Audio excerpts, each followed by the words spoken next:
Soon after her disappearance, Dorothy's family began receiving chilling calls from an unidentified caller. The man's voice on the phone said, "When I get you alone, I will cut you up into bits so that no one will ever find you." It wasn't the first such call that Dorothy Jane Scott had received from the unidentified caller, someone whose voice she seemed to recognize but couldn't quite place. Since early in 1980, Scott, a single mother with a 4-year-old son named Sean, had been receiving the threatening calls at her aunt's home in Stanton, California, where she and Sean lived. At times, the caller was fawning, professing his love for Scott and making romantic overtures. Otherwise, he was threatening, saying that he was going to harm her in unspeakable ways. In both modes, the caller made it clear that he was watching Scott, recounting details of her day-to-day life, and in one instance, telling her to go outside because he had something for her. When she went to her car, she found a single dead rose placed on the windshield. The calls unsettled Scott and her family, but no one was quite sure what to do about them, so they went unreported.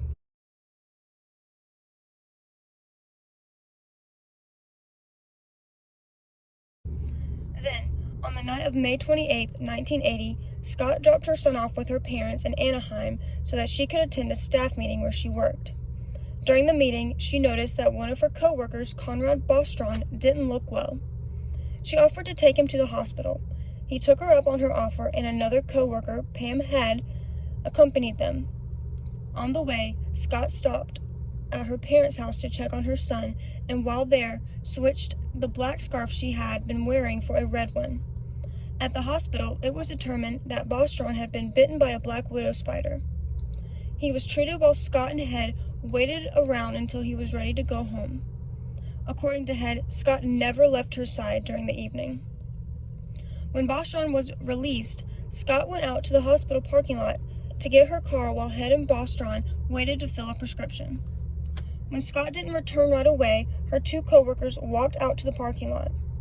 There they saw Scott's car speeding away, the headlights blinding them so they couldn't see who was behind the wheel. Initially, Bostron and Head assumed that some emergency had come up involving Scott's son, but when they still hadn't heard from her a few hours later, they reported her missing. Around 4:30 in the morning, Scott's car, a white Toyota station wagon, was found in an alley in Santa Ana, about 10 miles from the hospital.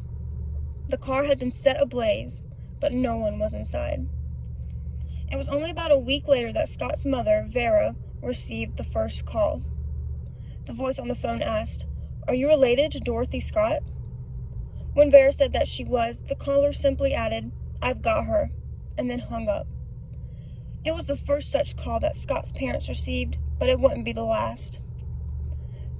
Though police installed a voice recorder at their residence, they were never able to trace the calls as the caller never stayed on the line for more than a short time. Shortly after the mysterious calls began, Scott's father approached the Santa Ana Register asking them to run a story about his missing daughter.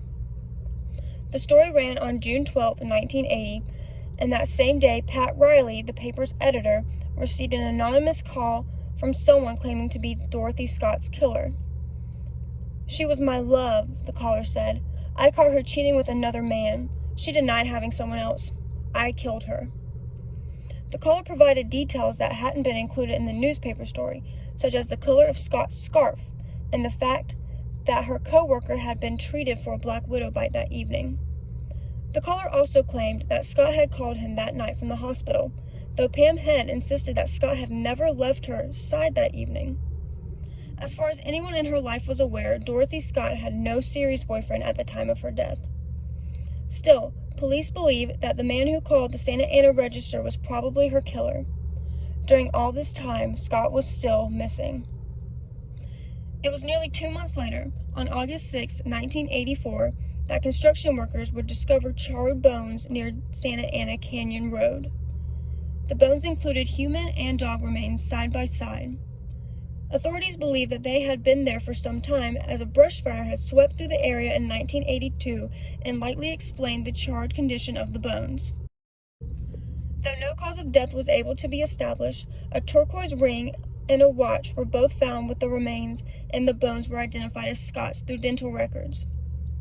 Though the strange phone calls to Scott's family stopped, in April of 1984, They resumed after Scott's remains were found in August. In spite of the killer's taunting calls, however, Scott's murder remains unsolved to this day.